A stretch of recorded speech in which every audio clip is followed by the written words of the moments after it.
You are listening to the F11 Photography Podcast.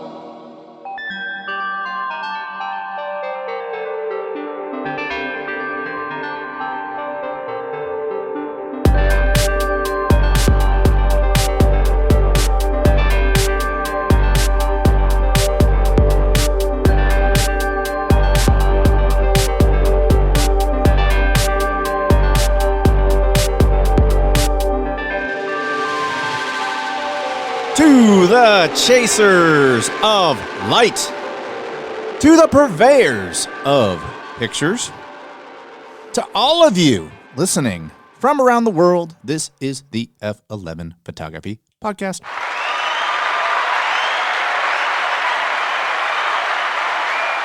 I am your host, Kevin Deal, along with your well-caffeinated but coughing Mr. Brandon Gorrie. You sound like a fucking goat. I've been sick recently. Yes. We record these in clusters, so we're going to have 3 pods where you're going to be like... I have to lean over, mute the microphone, turn 180 degrees, and just bellow phlegm and mucus into my elbow about every 3.5 minutes.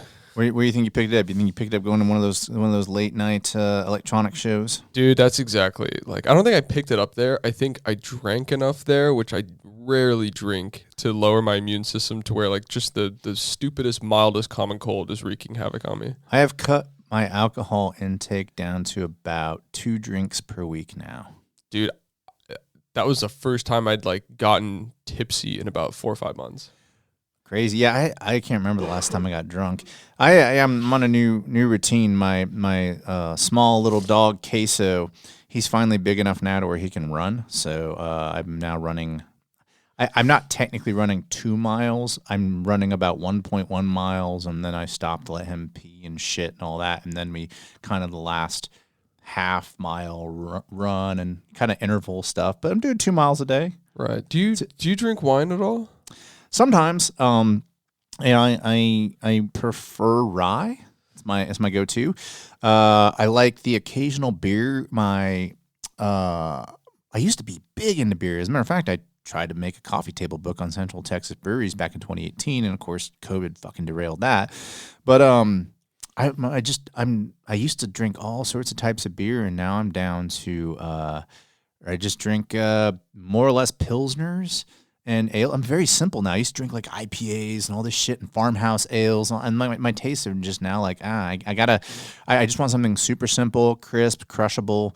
But I only drink one. Mm-hmm. I don't get drunk anymore. I might have a day where I drink 2 ryes on the rocks, and that is fucking rare. I mean, very rare. And when it comes to wine, my in-laws drink a lot of wine, so for Thanksgiving, like I'll probably have 2 or 3 glasses of wine one of the days there. Probably on Thanksgiving, I'll be drinking a lot of wine and beer. I guarantee you, on Thanksgiving itself, I'll probably have 3 or 4 drinks, and that'll be that one time a year I actually do that. Mm-hmm. Well, so. I've been getting into wine, right? And my biggest do you smell your own farts too, like on that South Park episode, or do you have like Bach playing in the background while you drink your wine? Do you stick your pinky out while you take the sip? No, recently it's been window liquor in the background of the wine. That's right. Have some Aphex Twin playing while you're drinking wine. Well, no, what I was going to say is a lot of wine, in fact, most wine, 99% of it has added sugar and added sulfates to change the flavor and get the maturity that it needs and whatnot. And apparently Gwyneth Paltrow and Halle Berry both they're not big drinkers. They drink what's called a dry wine, which has no sugars, no added sulfates. So the alcohol content is lower, and the flavor is a lot more robust. And you don't get the hangover, you don't get the headaches after 2 glasses. It doesn't like ruin your entire life like some wines will, just because of how it's made. And apparently, like, it's not like super expensive either. It's like $9 to $13 at Whole Foods, and it's called dry wine, and it's basically wine how people were drinking it 300 years ago. Mm-hmm. Yeah, I'm not a big wine connoisseur. I also take everything Gwyneth Paltrow says with a grain of salt. No, I'm not gonna buy her candles. She takes placenta and turns it into pills and fucking eats it, which is fucking weird. That's not weird, actually. That's a very normal thing to do. It's a great source of iron, and it's actually been shown to reverse postpartum depression. Yes, we also have evolved to find other ways to do that. But anyway. No, what? That's the thing. Okay, go for it. Yeah. No. It's fine. But anyway, I'm gonna shift gears. So Placenta. yeah, let's talk about eating fucking placentas on this fucking That's pod. disgusting.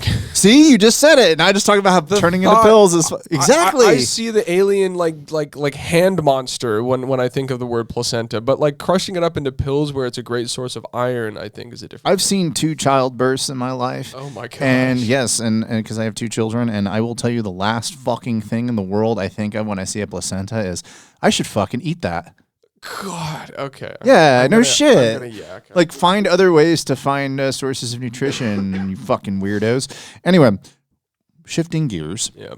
Yeah, we're still in the intro part. So, WPPI is coming up in March. That's where we're shifting to. We're going from placenta to WPP. Yes, we're talking about Las Vegas. That's exciting. Putting weird things in your body. That's still on topic. It's Las Vegas. So Las Vegas, WPPI, first week of March. I am going to commit to a ticket. I just need to figure out how. So I put in a media pass. I doubt they're gonna approve it. I just said, hey, let's see what happens. You never know. I could slide one in. Do I need to grab a ticket?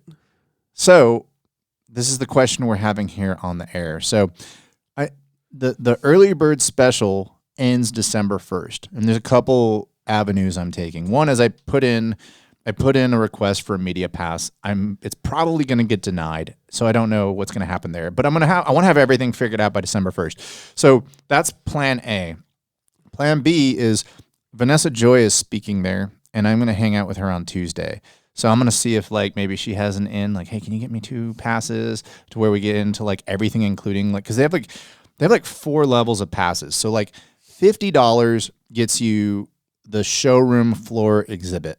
Like you can go see all the vendors and talk to people and all that. And that's what I did last year. It was like $50. It was like, okay, cool. That is what I call the worst case scenario is I'll spend $50 and I'll get in there, and you'll spend $50 and we'll collectively spend $100 and we can talk to all the vendors and try to do some interviews, which we'll talk about here in a minute. The next step up is $100 up until December 1st, and then it increases to $200 where you get everything I just talked about, but you can also go to all the seminars. So if you want to watch a bunch of professional photographers talk about a topic, you can go to those seminars and sign up for them, and that's $100. I'm thinking about doing that this year if the Vanessa Joy thing doesn't pull through or the media thing doesn't pull through. Then there's like 2 tiers above that. One's like $200 and one's like $500, and those are like way more in depth. But the $200 one has something that I'm interested in, and that's a cocktail party where you get to hang out with like all the movers and shakers in the industry. That's the angle I'm going to try to take with Vanessa. Like, hey, you got any ends to that? If it doesn't work out, we won't do that, and we'll just do. I think I'm probably gonna do the $100 one this year. I think I'm gonna try it because I did the $50 one last year, and it was cool. But I mean, after you're on the showroom floor for about an hour, you're like, okay, well, I've seen everything I want to see. It's not that big of a showroom. It's at the Mirage. Okay. And so the Mirage has their own ballroom. You can go in there and see all the new latest and greatest. So anyway, what do you think? Like, what do you want to do this year? Is that like a general question, or are you talking about WPPI? WPPI. I think I think it'd be interesting to go. $50 isn't steep whatsoever. And what's actually funny is at my previous place of employment, I was the videographer, the in-house videographer. I actually had to go to Vegas and like video some seminars on finance and stuff like that. So I'd just be bouncing from booth to booth, room to room, getting B-roll of some guy talking about like long calls and shit like that. So it was interesting. Vegas will be fun. Now, I think what we should do there as the F11 podcast is that we should maybe spend, because I think the exhibit is like 2 or 3 days.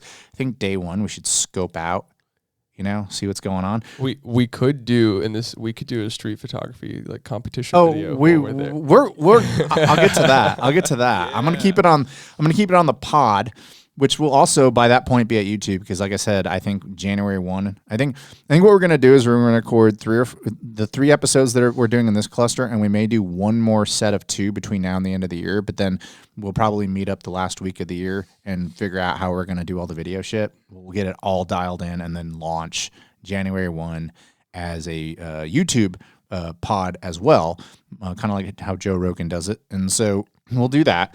But I'm thinking what we'll do is we'll go. I'll talk to Vanessa this week and be like, hey, who are some people maybe at Canon we can talk to, and then maybe we can try to find some people at Nikon. What we should do, I think, is I should bring like a recorder, a little handheld recorder with me or something like that, and then just interview people. Like a hot cross buns recorder, or Yeah. We'll interview people.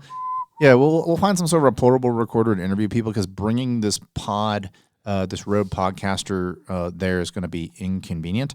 So I already have this figured out. I have a Shure microphone. Okay. It's the one I recorded you on when we did the camera swap episode. I remember that one. And that was all incognito. This I can actually like stick it up to the face, and it's really good quality. Yeah, I can do interviews that way. So I think I have that figured out, because the idea is to take as few things as possible. And I think what we can do is we can go do all of our interviews. Maybe I bring the Rode Podcaster with me there, and then we can like go to a hotel room and like actually like put together episodes and put them out while WPPI is happening or something like that. I don't know. We'll should set up on the balcony with a couple of beers. Yeah, that's literally the point. It's gonna be fun. So I think we're gonna talk to different manufacturers. I already have a great relationship with Photodiox. I have a great relationship with Cheetah Stand. I'm starting to develop a great relationship with Newer. They just had me do a review. GVM. I've done stuff for them. A lot of lighting companies. I'm starting to develop a relationship with Fuji. You know, I'm trying to get to that next tier, and I think that if we go on there, and now because another idea. Yeah, I know what we can do. We can also bring either like my Fuji X-H2 or your Z8 or something like that, and record video interviews and put them into the episode as well, and I can synchronize the audio later. And then that way we'll have, and I'll put like a little video light on top. And by the way, we could also probably get like Photodiox or somebody to give us a light and go, today's episode was sponsored by Photodiox. We're actually using their light today, and I can like do a little fucking recording of it. Guarantee you we can get people to play ball with us there. Oh, we could multi-track it. I've got a DJI Osmo Action 3 camera. We've got the Z8. We've got the Z6. We could literally just multi-cam an entire episode. That's awesome. So I think it's starting to come to shape what we're going to do the first week of March as the F11 podcast. I also think that we could do YouTube stuff for our YouTube channels. I think you could bring a film camera or something like that with you, and we could go do some shoots of the strip.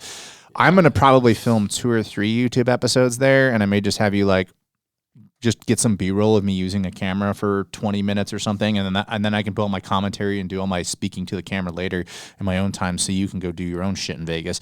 But I think last time I was in and out in like 72 hours. I may extend it to 4 days to this time around. Vegas, I can only take Vegas for so long before I have to get the fuck out of there. But if I am task oriented and I'm there for a reason, like Vegas wears on me if I go do stuff like for entertainment. If I'm there for work, I can be there for a little longer, and it doesn't wear on me as much. But there's a lot of walking. There's a lot of city blocks. You probably walk 5 or 6 miles a day there. Easy. It's the lowest common denominator of society packed into one small place, and I'm saying that out loud.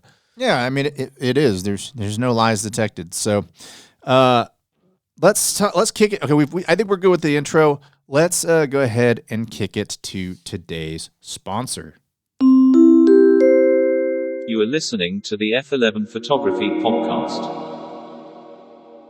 Today's episode is sponsored by Gamut.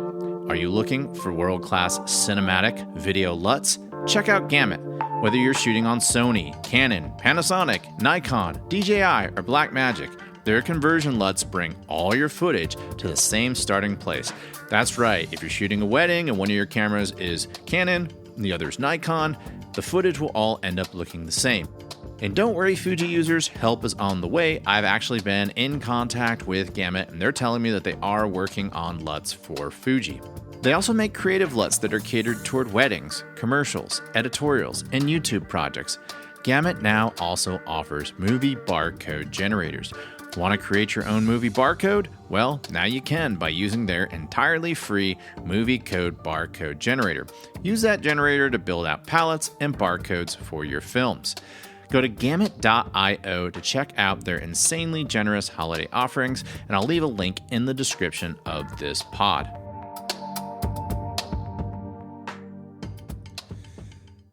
So yeah, Gamut, love Gamut, and they actually just launched a new company called Mixed Grade, and I guess they're going to a subscription model.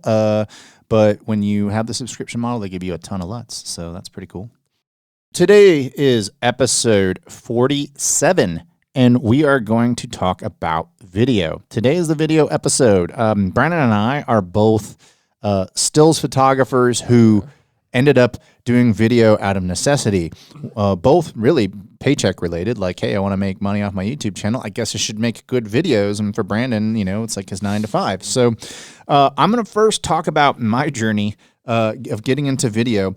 We're going to talk about topics like how we got into video, why it's important to learn to shoot video in this day and age, and how much video camera do you actually need? Because that goes back to, do you really need to buy the latest and the greatest? Then we're going to talk about where do you see video going next. So first and foremost, I'm going to talk about how I got into video. I spent years and years and years being a stills photographer, couldn't care less about video. Every time they came out with a new camera and they had video features in there, I was just like, I don't care. I'm never going to use this. And then all of a sudden I found myself needing to shoot video for my YouTube channel. And I graduated college in 2004, and the very first Canon DSLR that had video in it was the 5D Mark II, I believe, which came out in 2008. So I graduated college 4 years before I really even gave a shit about video. Video was even in my mind or any of that. So I went all that time without learning anything video related.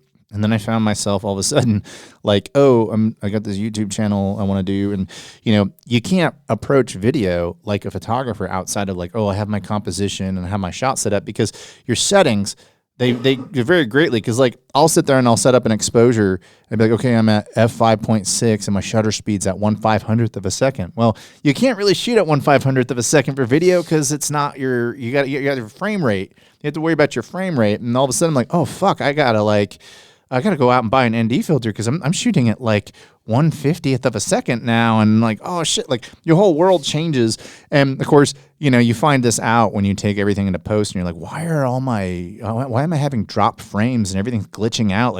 Why is my video not smooth? No, that's of course when I went to YouTube University and started learning about video. I'm like, holy fuck! And then color grading, shooting in RAW with stills and then going in and working on your colors in post-production is very different than doing it in video. It just is. I never used color wheels before really for stills. I use color wheels all the time for video. And so there's stuff to learn, and there's reasons why you should learn how to do video. And before everything got started, before that the 5D Mark II came out, videos were dedicated camera. You had video cameras that were dedicated for video, and then you had stills cameras that were dedicated for stills. But now you have this hybrid, and when a new camera comes out, the video features are just as important as the stills features. And a lot of times, because stills cameras are kind of leveling off in what new things they have to offer, really video is where the big advancements are happening. And so the video features often become more important than the stills features, because you could go shoot on a 2007 digital camera, and as long as the sensor is good enough for you, all the shutter stuff and the aperture stuff, that's been the same for years, your exposure triangle. So how'd you get into video, Brandon? Well, I got into video years and years ago. It all started from the bottom, the very bottom. My buddies and I, growing up from 3rd grade to about 6th grade, we were pyros. We're growing up in Southern California. We liked to light stuff on fire. We'd take paint thinner out of our garages, douse it on things, and light it on fire. We'd make videos of it. We used to order, it was funny, when we got our allowance or when we did chores or mowed lawns, we'd get a bunch of money and we put it on prepaid cards.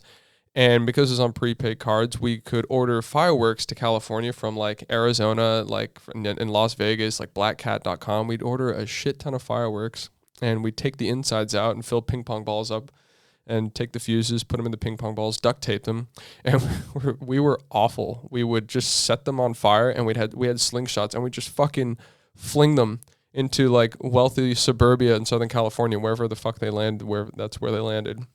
And so we made YouTube videos of these growing up.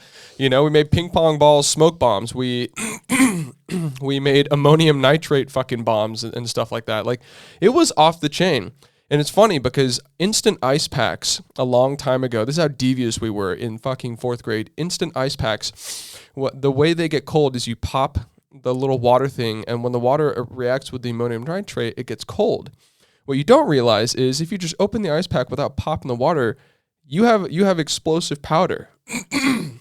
Now, when you mix ammonium nitrate with potassium, oh my gosh, potassium something. It's ammonium nitrate and potassium something. Basically, no salt. It's that potassium chloride. When you mix ammonium nitrate with a potassium chloride, you get what's called KNO3, which is potassium nitrate. And potassium nitrate is also an explosive agent. Now, when you mix that with paraffin wax or you mix it with sugar, you slow cook it with sugar, suddenly you have an inhibitor. And when you light it, when you ignite it, it creates the most dense smoke bomb ever. And so we'd make videos of making this stuff, and we'd go airsofting and paintballing with all of our homemade fucking smoke bombs, and we'd just make these videos. So that's where that's how I got into video. So what you're saying is when you were younger, you were fucking stupid. Oh my gosh, yes. Yeah, from there, of course, getting into film photography, I really loved the production value that people were putting on their videos, especially like for film. Like, it was as cinematic as it was about the camera. So I started getting into YouTube and doing that. And from there, I got a job. And mind you, I didn't know dick about video. I was just, doing it. And I got a job at a trading education company where I had a really hard-ass boss who basically, like, he saw that I, like, knew stuff about video. He needed a videographer. And he took me on and just taught me everything. And he was completely left-brained. Like, very low creativity, very high, like, technicality. Like, he just, like, sat me down and he would have me work on 30-second clips for 8 hours a day for weeks on end. And that's how I learned video. I didn't, like, he would do the job that I was hired for, and he'd just be like, you're not, like, this is not, like, a thing. You're going to just fucking do grunt work and research on subsampling and stuff like that, on codec casing, on the difference between RAW, ProRes, 10-bit, 12-bit. Like, you're just going to go through just bullshit work. So he had me do that. And that's what got me up to speed. And from there, I got hired out of that company by a YouTuber. And now I work for a YouTuber as full-time videographer, director, video producer, and everything. So it's cool. For my job, I set up the lighting, I set up cameras, I handle everything top to bottom video, and it's awesome. Well, I have a confession to make. I was stupid when I was younger too. So in the very early days of the internet, we're talking like the mid 1990s. So 10 years before YouTube. God, what a time to be alive. Because the stupid shit that I used to do that didn't end up on phones, because phones did not have video recording capabilities. So in the very early days of the internet, there was this document that circled around the internet called the Anarchist's Cookbook. Napalm. Yes. Napalm. Yes. It was probably made by Ruby Ridge people, like, hardcore right-wing extremists. We didn't give a fuck. We were kids. And we were like, we can blow shit up. So, my dad had one of those dot matrix printers, and he probably walked up to his printer one day. He's like, why am I so fucking low on paper and ink? And I was just like, He's probably hearing this for the first time, because I don't think I've ever told him the story. And he listens to the pod. So he's just sitting there like, what the fuck? So anyway, we printed it out, the Anarchist Cookbook. And we took it over to my buddies. Wait, you're calling the Anarchist Cookbook right wing when anarchy is full left spectrum? Names are just names, my friend. It's who uses this thing. It's those fucking guys who sit there in their compounds, are like, the government's coming after me. I need to learn how to manufacture napalm. Those motherfuckers. Yeah. Most of the people who are left wing are out there protesting on the streets without jobs. So anyway, so these dudes are on their little compounds out in the country and so on and so forth. Anyway, we take it over to my buddy's house, and there was like a broken like lawn chair, and back in the day we'd have like these lawn chairs that had like metal pipes, and then they'd have like these plastic wrappings around them for sitting down, these little bands that kind of run across them. So anyway, we sawed off a leg and drilled a hole in the top and closed the back and decided we wanted to make a cannon out of it. So we found some gunpowder and some BBs because we all had BB guns. So we put our BBs together and we had a wick and a wad and all that shit and tried to make a cannon out of it. And my brother, he also is incriminated in this. He finally had his driver's license. And so he was like 16, I think. Maybe he was 17. He wasn't off to college yet. He was still in high school. He was a fuck up back then. So was I. So we all had to like, figure out our way in life. And so we were like, hey, look, there's this like undeveloped cul-de-sac in our neighborhood. And we took that pipe and we set it up and we're like, well, I don't even remember what we were going to shoot. Like we shot it at a sign or something. Like we're going to shoot a gun at a sign, and we lit it and it fucking blew up and backfired. And we were like, oh shit. We drove off and peeled out. And my brother's 1990 Ford Tempo or whatever the fuck it was. The cops were there within a few minutes. They never found us. It was just kids doing stupid kid shit. I think we also at one point made nerve gas and poured it on an anthill somewhere. That's awesome. Yeah. It was really fucking stupid actually. So I'm just saying I did stupid things, and thankfully for me, I didn't live in the world you grew up in. I could just do stupid shit and laugh about it later and not get like in trouble for it when a video surfaces years later and you're running for Congress or whatever. Dude, so yeah, I very much escaped cancel culture. Not that I people would just go, that guy's a stupid person. But my adolescence was literally the last years before PC culture just fucking like dominated the world. Yeah, it is what it is. But I just wanted to tell my stupid story, and now my parents are just like, what the fuck when they're listening to this? We're 27 minutes into the episode on video, and we're talking about like how... Hey, we talked about video. We talked about how we got into video. But coming up, we are going to talk about the importance of why you should learn video, even if you're a stills photographer. Hey, this is Vanessa Joy, and you're listening to the F11 Photography Podcast. Okay, we're back, and we're going to talk about why it is important to become a videographer, even though you're a stills photographer. And I would point to the fact that when you go look at things like social media, and let's be honest, the majority of you out there who are creating content, you're doing it for some sort of a social media platform. And what is dominant right now? TikTok. TikTok's dominant. YouTube's dominant. Additionally, I've seen my engagement rate on Instagram absolutely plummet. Like, I typically will put out a post around lunch, and I don't put all my eggs in one basket. I've said this several times on this pod. I don't necessarily care, but at the same time, if they're not pushing my stuff to people, I somewhat care about that, because like, what's the point of putting in the effort of posting it if Instagram's not even like letting people see it? You are putting it out there for the world to see.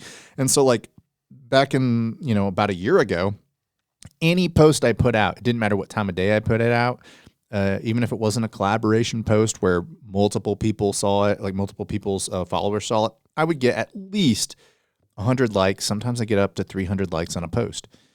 I just put out a post yesterday. It got like 40. I put out a post the other day that got 24. Literally, as of like a week and a half ago, I'd hover around like 100, maybe like 150 if I'm lucky a couple weeks ago. Now I'm just like, 24. Sick. Yeah.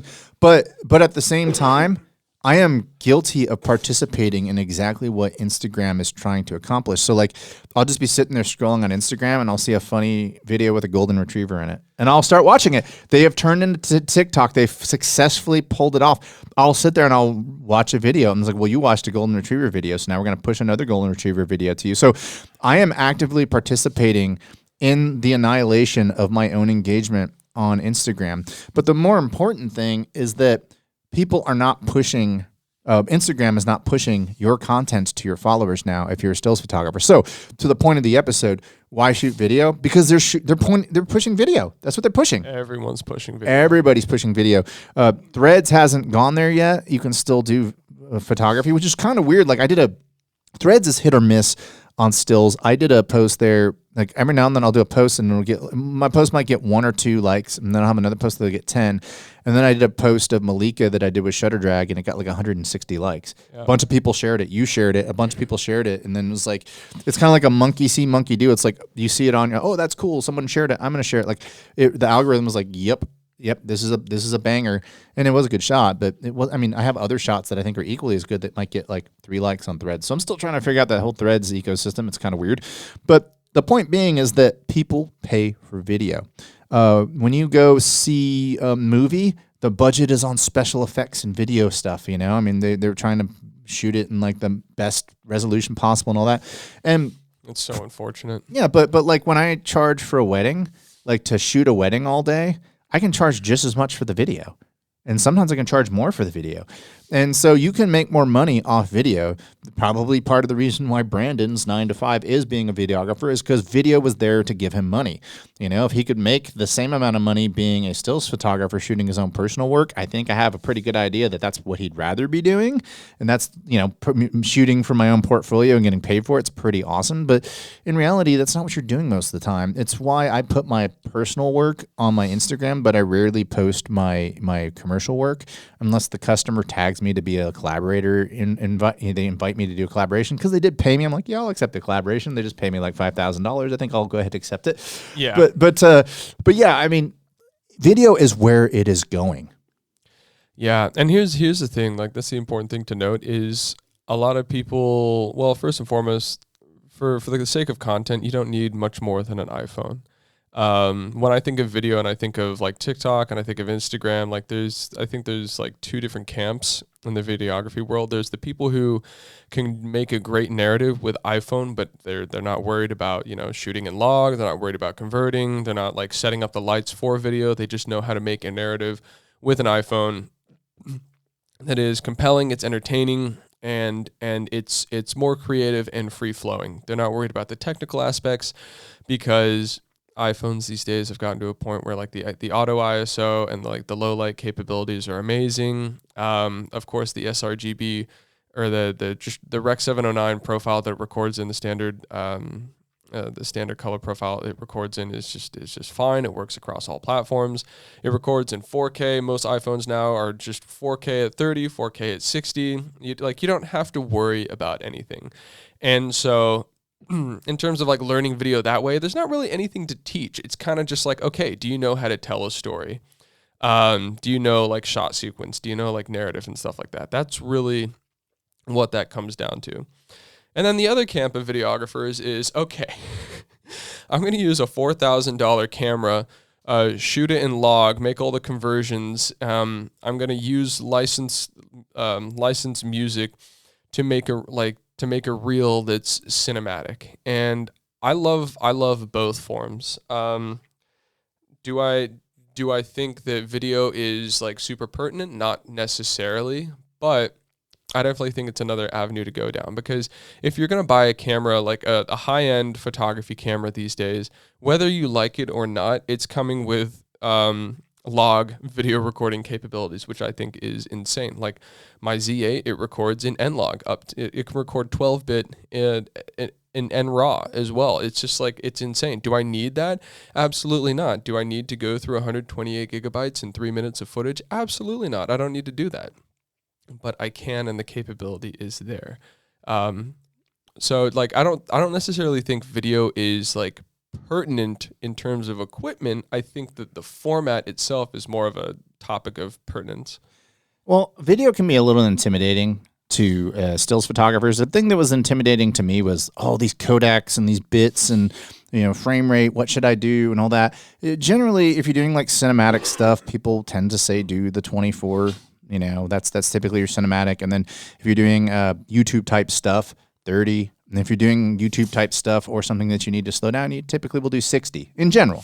Now, there are variations of that. Some cameras can do 120, some cameras can do 240, whether or not you should do 4K, 1080 and all that. Like 99% of the shit you see on YouTube can be just fine in 1080. Well, here's the thing too, is like there are those hard rules. Nobody follows them. because when you shoot at a higher frame rate at like 120 frames, and it's going to be compressed down to 30 for YouTube. That's called staccato shooting. So two of the most famous uses of staccato shooting for videographers. This is just like 101. But the two major uses for staccato shooting, two great examples are Saving Private Ryan. That was like one of the first major uses. And so what you're basically doing is you're packing more actual frames into a shutter count, which means you're getting high details. You're not getting that natural motion blur. So on the Omaha Beach landing in Saving Private Ryan, you've got bits and pieces of exploding fragments everywhere, and it's extraordinarily visceral. The movement is staccato because there's not that natural motion blur. You see everything in high fidelity. It's gritty, and it's really intense. They did the same thing for Band of Brothers. Now, I think Tom Hanks and Steven Spielberg were involved in both, and I think that was a creative decision they made. I don't know. But there's definitely that's a style of shooting, and a lot of videographers shoot that way, and you can tell because there's an unnatural motion, lack of motion blur in their videos, and you'll see it on Reels, you see it on YouTube and stuff like that. And even the motion of the face, it just seems a little almost like robotic, like it's hyper real, it's too detail oriented. Now the opposite direction is more creative. It's when you're losing frames per shutter.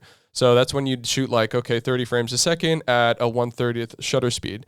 And I could be getting this math wrong. I haven't researched this in a while, but the effect you get there is the opening battle scene in Gladiator, where it's nearing the end of the battle and it suddenly goes into a dream sequence where everything's slowing down and the movements are drawn out. That's that effect, and it creates a sort of dreamlike effect.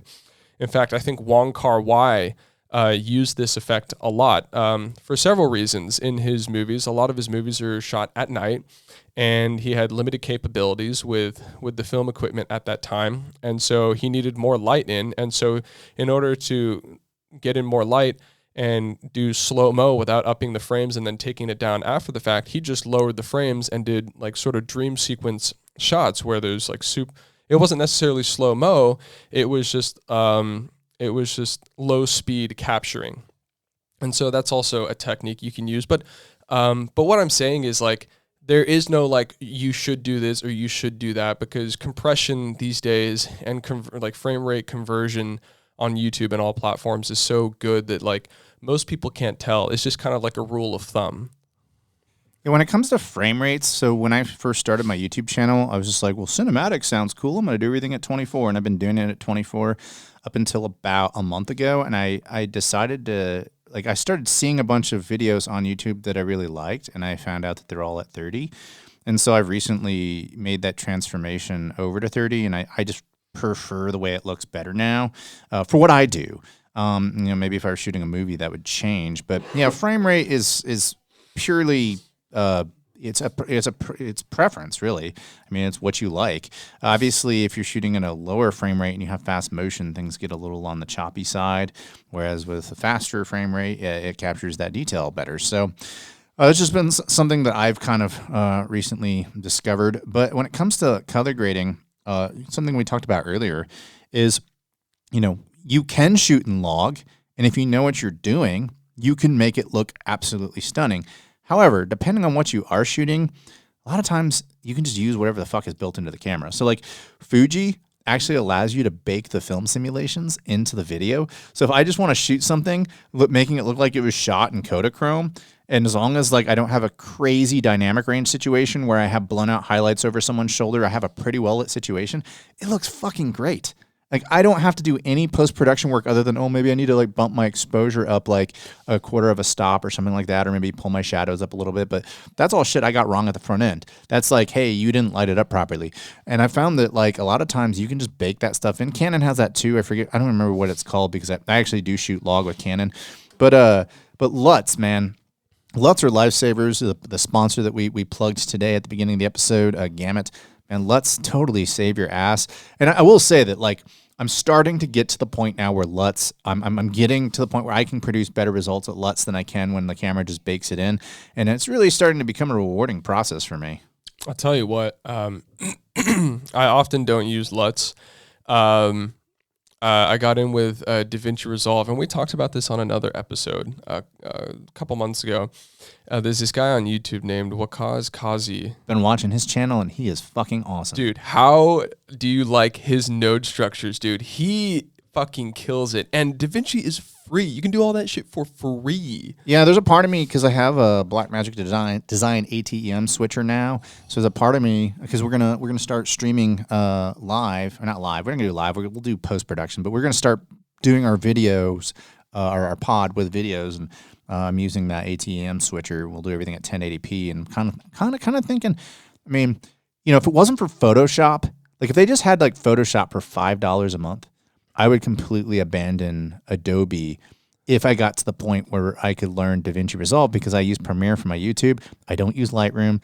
I could just find a way to get Photoshop. If they just said you can get Photoshop for $300, a one-time payment, and you can have it forever, I would ditch that subscription altogether. Wait, do you edit on Mac?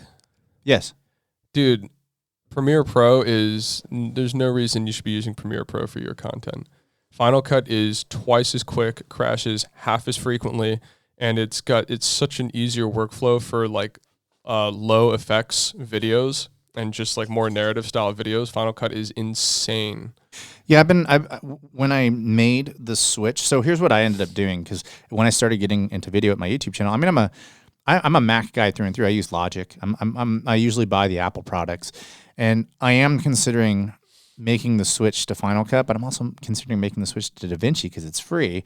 But the reason here's what I ended up doing. I was literally about to hit buy for $300 for Final Cut, and they said, hold on, you have Premiere, you already have the Adobe suite. Why don't you go ahead and give that a try and build your channel off of that? And so I did, and it's been working fine for me. But if I start taking it to the next level, it may very well be a situation where I do use Final Cut. I do move over to Final Cut. And there are some things about Final Cut that are really great. Plus, all the audio effects and plugins are Logic built into Final Cut. Yes, and I'm a big Logic user. I do like it. So, that may be something that I do at the new year. I don't know. I may try DaVinci Resolve first too, because it's free. DaVinci Resolve is very powerful. It's very good. It's slow. It's very slow. Well, then fuck that. I hate slow. It's like there's no someone please correct me or just like get in touch with me, but like I haven't found a way to like, okay, so in Final Cut you can click basically anywhere on the timeline and it'll jump your playhead to there. It's very quick editing. For DaVinci, you have to click on that small strip where the numbers are, otherwise it won't move your playhead. And then when it comes to zooming into the timeline and zooming out to quickly access things, in DaVinci, like you can't fucking key that to your mouse wheel. You can't key it to a plus or minus button or anything on your keyboard. I haven't been able to do that. So you have to go to the fucking zoom thing and just like slide it across. It's infuriating.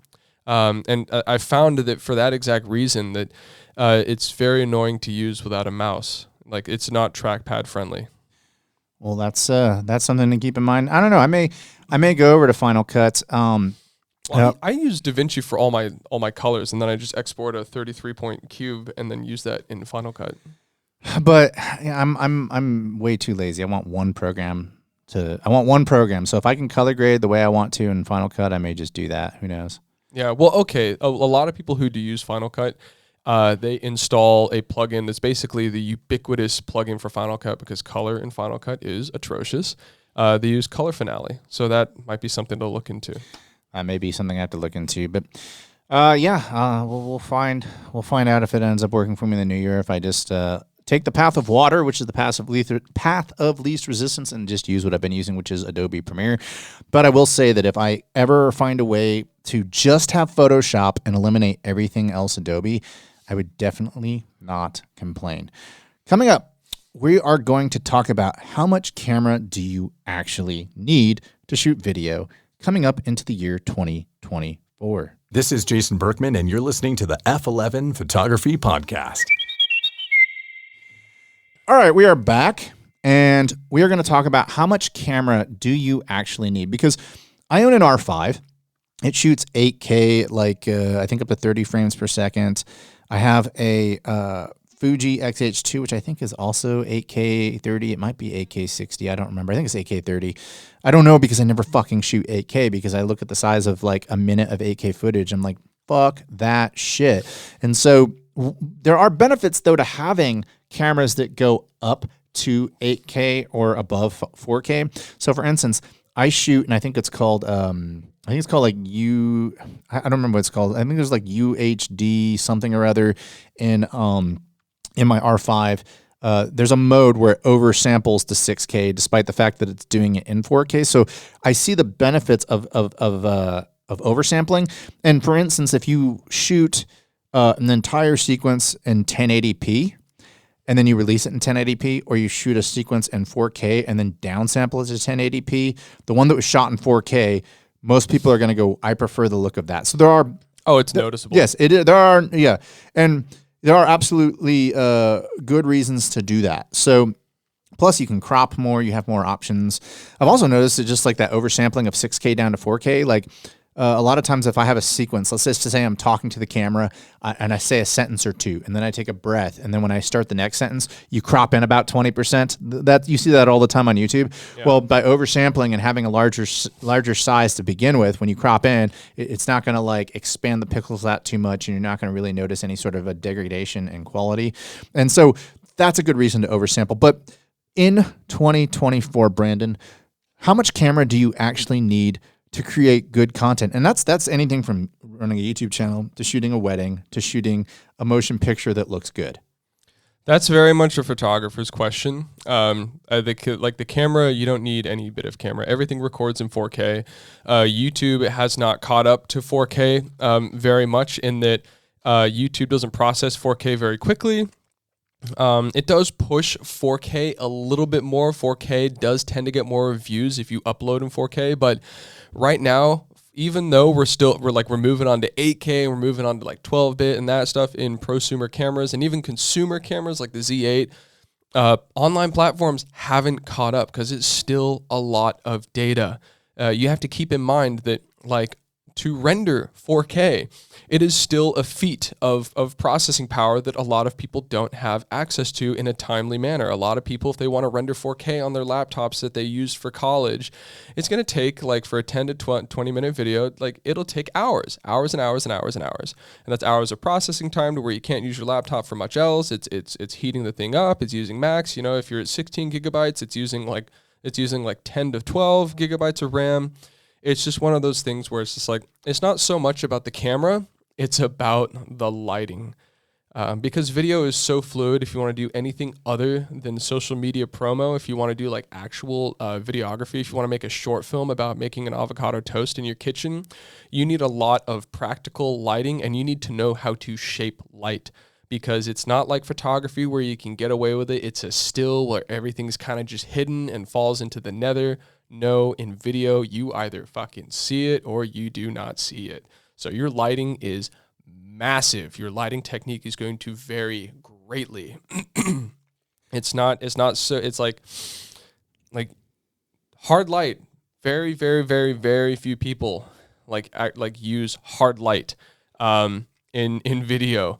Unless it's for a specific reason, unless they're like trying to mimic the sun through the window, or they're trying to mimic like light coming through a door from a ceiling. But otherwise, it's like the race to like, how do you shape soft light? And I was looking recently into, I think, what's his name? Richard Deakins or whatever the hell. He has a lighting technique that he's famous for called cove lighting. And basically, if you're sitting on a couch, and the camera's pointed at you sitting on the couch, everything off frame to the left or to the right, depending on the direction, is going to be 180 degrees of basically like several C-stands or whatever holding a bed sheet, a 180 degree circle surrounding the subject off the frame. And there's going to be several uplights pointed at that bed sheet, and it's going to create a very soft spill onto the face, incredibly soft. It's going to look like ambient lighting, and what a lot of people go for is they look for that far away source of light that's a lot further than what people think. And the way that you get that in videography is with bouncing. So very rarely, unless you're doing an interview style thing, very rarely are you going to have direct lighting. A lot of it's going to be bouncing. You know, I was testing out book lighting the other day, and what does that look like? Even though I was using it with a strobe. I just got to interrupt and say that Brandon was in a fucking apron, looking like he was trying out for a Grindr profile shot with his book lighting. Anyway, go ahead. Thank you, Kevin. To get that set up, I needed 2 C-stands, and the correct technical way to do it is with 3 C-stands for a single fucking source of light. So you ask, like, what camera do you need? It's more like, okay, how much fucking light, how much equipment do you have? You know, you need to pin a little LED panels in certain spots because, like, okay, the back corner of this scene needs a little bit more juice and there's nothing else to get it there. It's just a lot of little things in a lot of different places. But I just wanted to get back to the book lighting. Is this one very popular setup is, okay, I've got a strobe, I've got a softbox beauty dish, there's like that beauty dish that has a softbox. There's ones that are hard light beauty dishes and then others that are softbox diffused beauty dishes.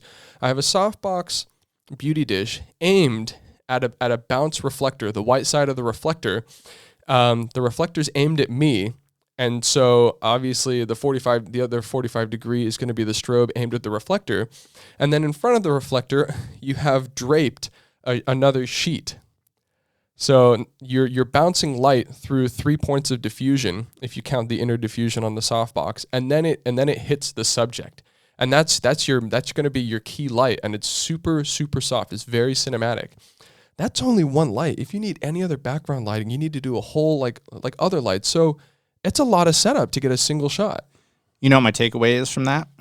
What my takeaway is from all styles of photography and videography, which is the fundamental question we had here was, how much camera do you need? Well, you need a lot less camera if you get your lighting right at the source.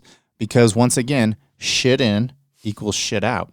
If I give you shit light source and I have a badass camera, I produce an inferior result to something that is well lit and captured with an older, more antiquated camera. Yeah, and a huge difference between photography and videography is nobody cares about the lighting in photography. Like you put a hard strobe on someone's face, they're like, oh, they don't even think twice about it because that's what it's meant to look like. You're like, oh, they went for the hard look.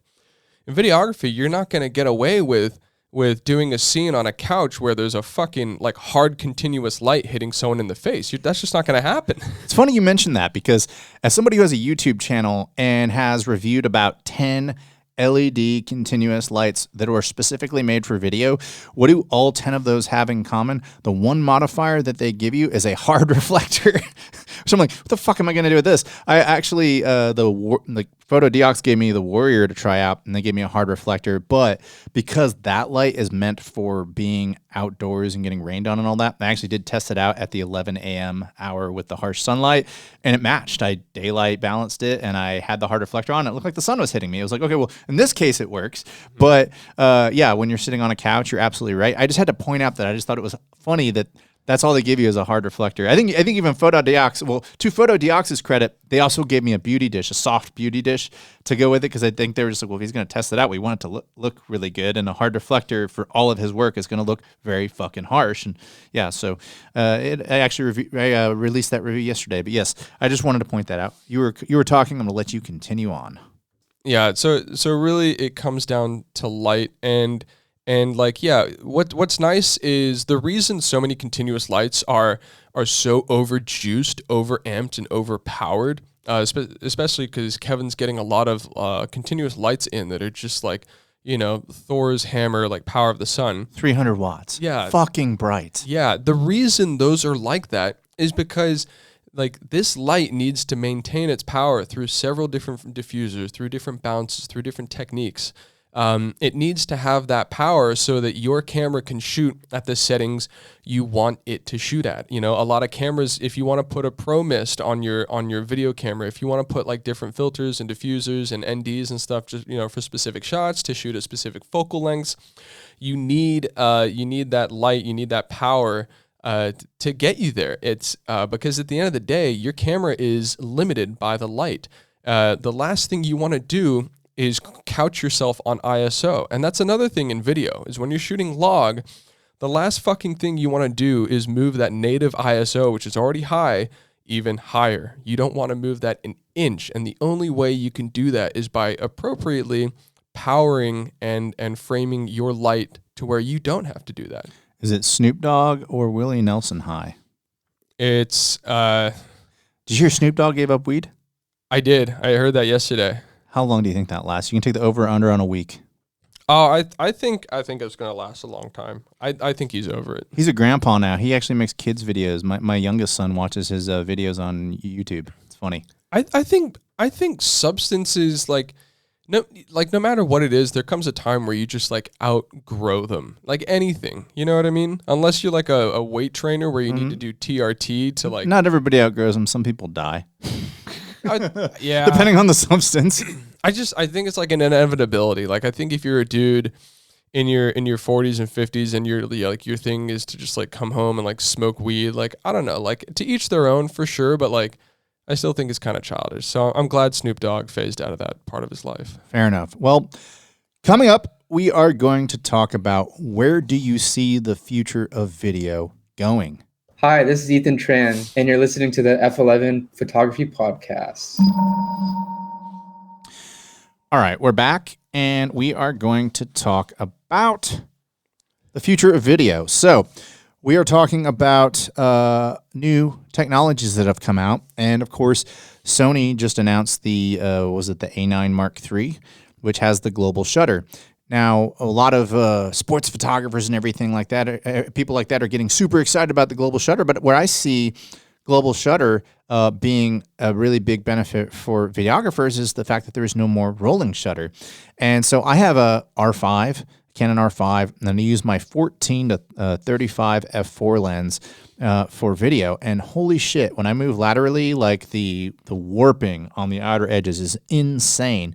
So for me, even though I'm not going to rush out and buy a global shutter, I'm going to wait a few years until everybody has theirs and then the price goes down. I don't want to spend $6,000 just for that one feature because that, of course, goes back to our last episode where we talked about buying gear responsibly.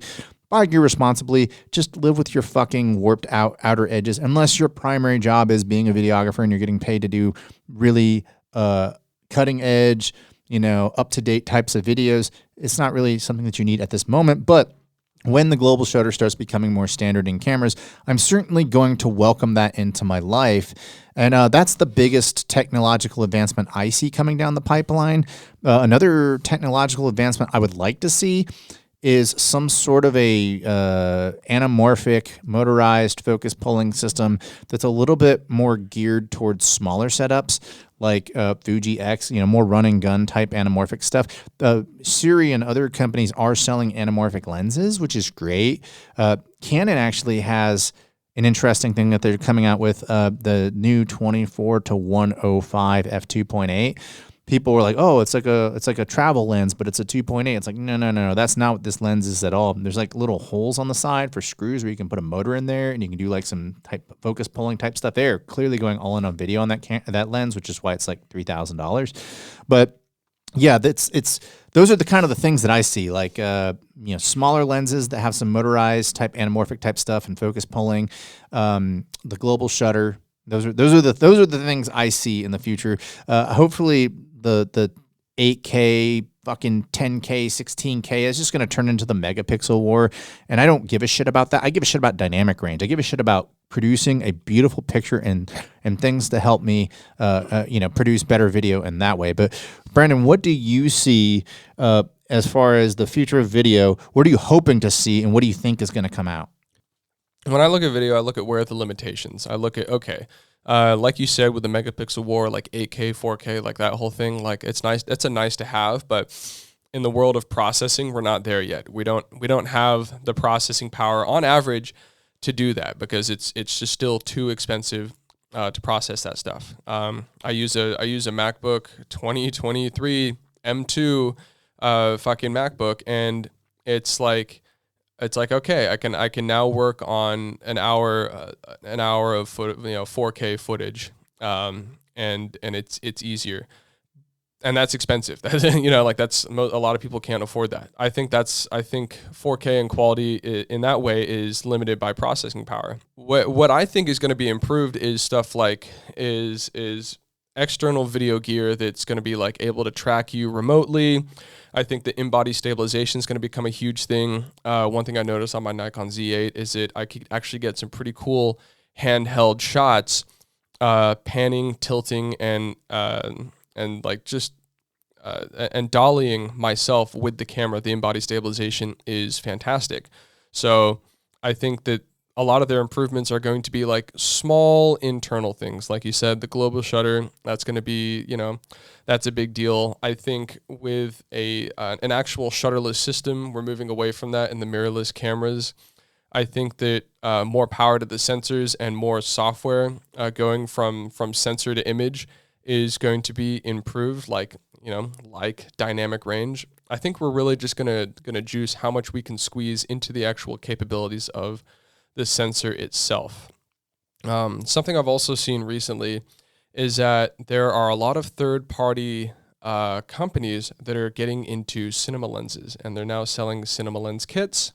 And in a world where the quality of video footage is fucking high, the glass is, I wouldn't say it's coming second, because like that's almost like blasphemous to say in this world, is like we're getting away with using third-rate like actual physical hardware because the insides of the camera are just getting so great to the point where it's getting really creative. One analogy I like to use is like DJs. When they introduced the sync button, a lot of people hated it because it's like, oh, that's not real DJing. But what that sync button did is it gave DJs seconds, many seconds to do a lot more in their mixes. 100%, because their mental bandwidth wasn't kept. When I used to spin on vinyl, it was like, okay, is it drifting? Is it drifting? I'm constantly paying attention to, are these two vinyl records drifting away from each other? Is my turntable calibrated correctly? Does it have any drift on its own? Yeah. And I'd have to constantly tap it with my finger and babysit it and this and that. And so, now it's like, okay, well, I'm going to really, really, go hard on the effects here.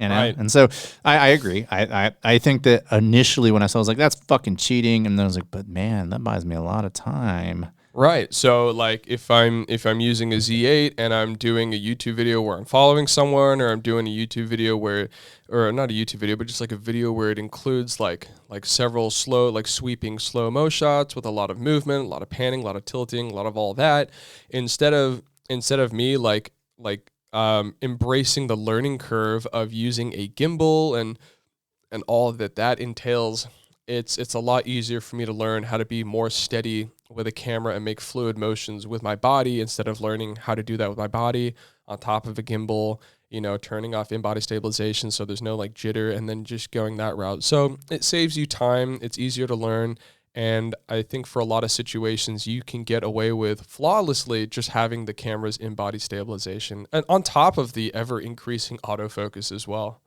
So I think in summary, what you're saying is you're hoping for automated processes that simplify things and then make the mental bandwidth of the videographer get to focus on other things that could improve the quality of the video.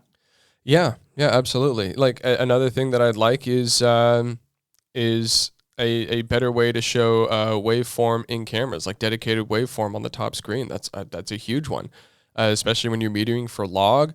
Metering for log, you have a lot less give than metering for standard. So like stuff like that would be extraordinarily helpful. I agree. So, and one of the questions I fully intend to ask Canon at WPPI, a question I asked them last year and they stared at me blankly, is why do you not make anamorphic lenses? That does it for today's episode. We thank each and every one of you for listening. You can catch us at f11pod.com if you want to learn more information about this pod. Yes, we're going to take over the WPPI show in March. We're going to be streaming come the new year.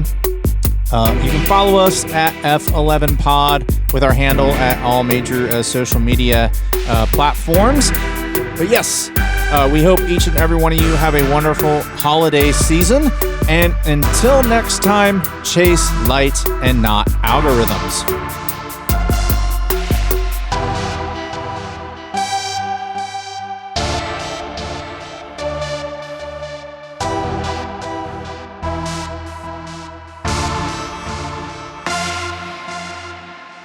Thank you for listening to today's episode. For more information about this podcast, go to www.f11pod.com.